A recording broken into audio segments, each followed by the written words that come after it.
Going a little bit deeper into pricing, there's the pricing of the product when you bring it in, and then also in the in-season management of when you have a product, you already have it in the warehouse, and how are you moving through it in order to sell through it in an efficient way.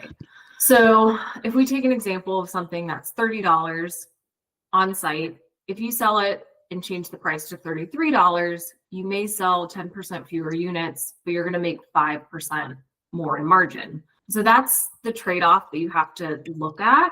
And I think this is especially relevant right now in the context of tariffs and how you're comparing yourself to not only what you have within your assortment, but also your competitors. So if you're doing a pricing audit of you versus your competitors, have your competitors raise prices? What does that look like now in a post-tariff world? Are they passing along to the consumer, or are they eating that margin? Because they're all moving parts in terms of relativity within your own assortment, but then also your competitors. And so does it make sense to raise prices now? Can you test that pricing elasticity, $1 or $2, to say, this is going to fund the bread and butter of my business, but that extra dollar is actually going to allow me to do a little bit more development in new categories that we've been experimenting with. So another thing that I think people are very scared to do is just test the price elasticity. Maybe when you started the brand, or maybe when you started the category,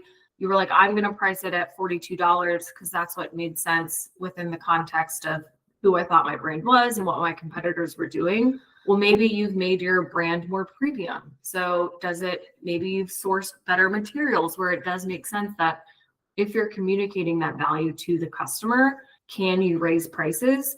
And I think brands are scared to do that, but you should always continually take stock of where you are versus your competitors, and also how your brand may change over time.